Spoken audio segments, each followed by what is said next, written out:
Finally, after months of research and planning, countless trials and errors, hours and hours of hard work, here it is.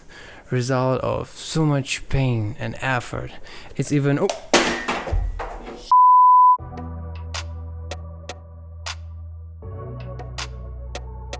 Yo, welcome back to Aperture Value, and today I can finally present to you what I've been working on all this time. Working and failing again and again and again. For people who don't get what's going on, maybe you have a short-term memory loss. How would you know? Or you didn't check my previous episode. It's either this or that. But anyways, it would be better for you if you just check it out to fully understand what's going on with all of this here. Now, a little disclaimer before I start, this was never meant to be a replacement for an XPan, and the intention was not to hurt in any ways the owners of an actual camera. This is just my little DIY project, so I can get at least a tiny bit piece of original panoramic camera shooting experience. Talking about that, there are a few principles I decided to hold on to. First, just like an XPan, it had to be able to shoot both panoramas and regular frames. That means dual format concept had to be present. Second, just like XPan, it had to be a compact enough body. Third, the looks of a film camera had to be kept as well. That being said, you won't see here those crazy mutant film bodies with altered shutters that some dudes remake into panoramic cameras. These cameras do shoot panoramas, they do shoot and bury everything XPan stood up for in the first place. And yes, most of them look like they've been sent here by Skynet to exterminate all the DSLRs.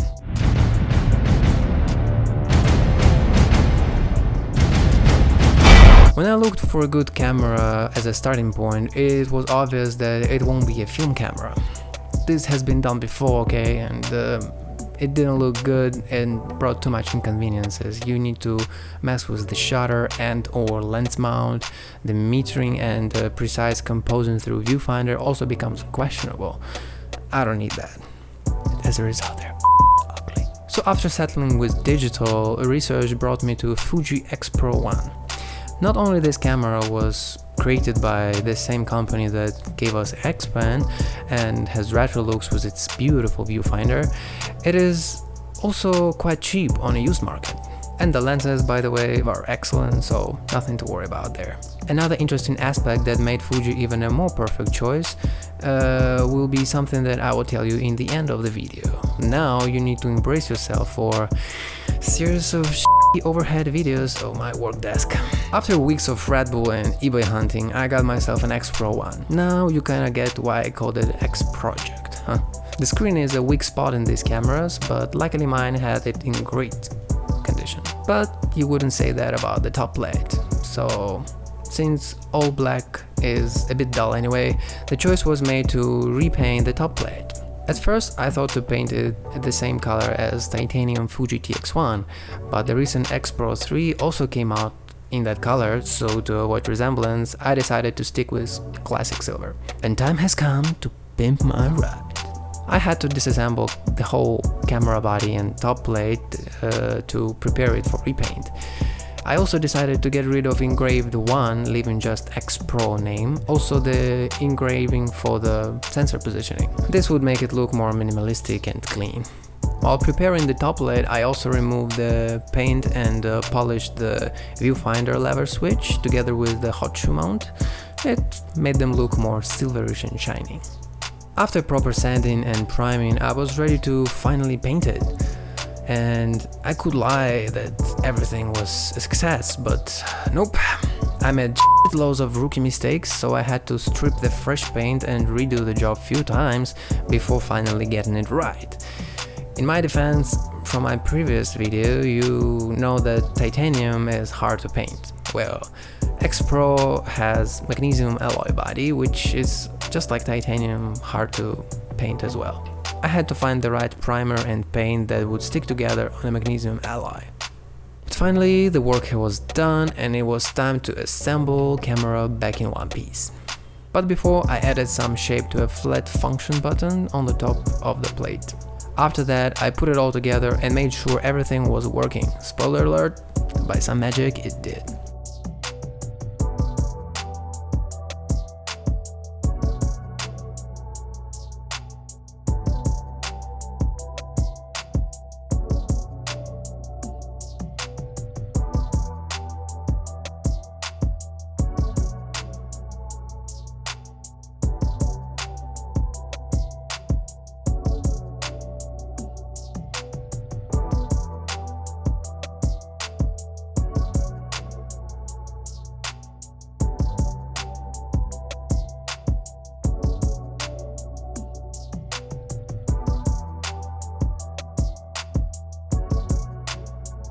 Now it was time to get to another part of bodywork, grip. I liked the original grip, but the rubber was a bit worn out, so I wanted to change it. That sounded a bit wrong. Also, even though X-Pro already looks retro-ish, there was a way to make it look so even more. Add a wooden grip. In a way, it would also be a reference to beautiful wooden grips of XPans. The problem is that the existing third-party grips with wooden handles are too bulky and expensive. After research, I found handmade mahogany grips made for Leica's Deluxe that were supposed to be stuck on with a double-side tape. Since it was smaller, it was cheap but looked half finished and the shape didn't fit at all. I sanded bottom and sides to match the shape of the X-Pro body and drilled 2 holes for screws to hold the grip in place. After polishing, I used a bit of transparent wax to protect the bare wood from moisture and make it a bit more shiny. After that, it was ready to be placed on camera. The original screws though were too short, so I had to find longer ones that would fit.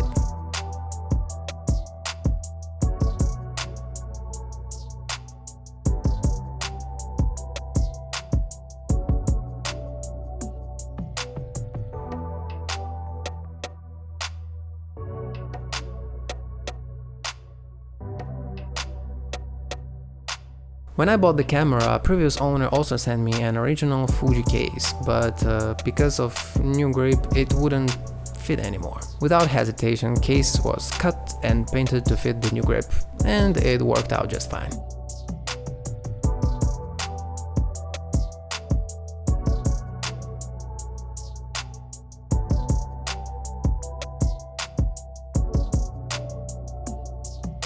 Another extra touches were adding a hipster camera starter pack, a matching black shutter release button and a thick silver neck strap.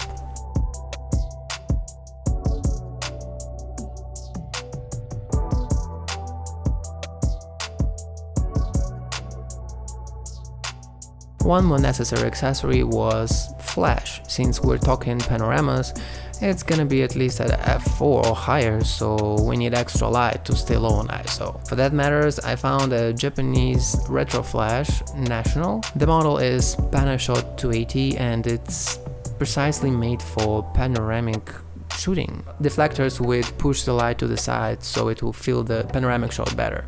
It takes 4 AA batteries and is fully manual. It would let me to close down to preferable aperture and get enough light. Plus, it fits the styling of the camera with vertical retro design and silver trim. The little hipster inside me was celebrating with a huge cup of caramel ribbon crunch frappuccino.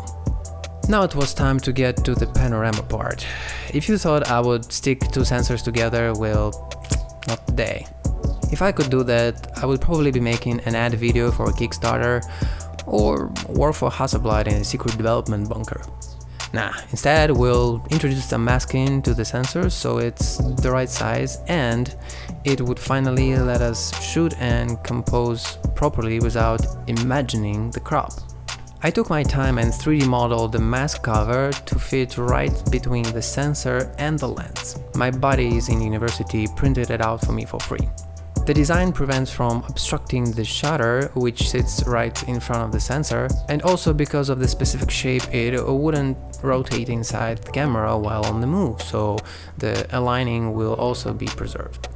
The downside is that even though the mask itself is as close to sensor as possible, it's still not close enough to produce sharp edges. The more you close down the aperture, the better it gets, but wide open it will look just like a vignette. That's why I set the 24 grid on my camera. The middle 2 rows make a perfect XPan crop. It's a great guideline when shooting wide open, but we are gonna shoot at least at f4 or higher, so it's not gonna be a big deal. The sweet addition is that you'll be able to see both panoramic frame and guidelines through the viewfinder as well. And as I said before, the concept of dual format is present as well. It is easy to remove the mask and shoot normally if you wish so.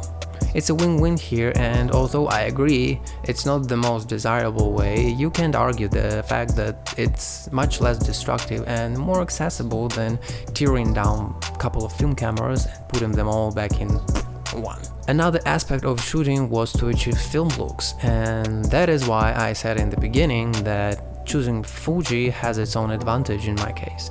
Fuji's film simulations have been praised since the very beginning, and thanks to various available adjustments, many people were able to make even more film recipes based on existing film simulations. So basically you can get Ektachrome, Cinestill, Portra, Ilford HP and other film stocks right in your camera. What I didn't know is that for many of them you'll need more recent film simulations, and unfortunately they're not available for older cameras like X-Pro1. But I still could create Ektachrome and Cinestill 800D presets with what I have. I saved them to separate custom settings, so I would always shoot Ektachrome preset in the daytime, while at night I would switch to Cinestill 800D. These are for the JPEGs, but I would shoot RAWs and JPEGs together, so later if I need, I have the RAW files. So the work's done and X project is ready to be taken out for some sweet quality time with me and my questionable shooting skills. But I'll save that for the next episode. Now I'm feeling like Ron Swanson. Hi there. Is there a project you're working on? I know more than you. All right. And just wanna lay back, chill and pop a beer or two, dreaming that somebody does work on a digital XPan in a bunker somewhere in Japan.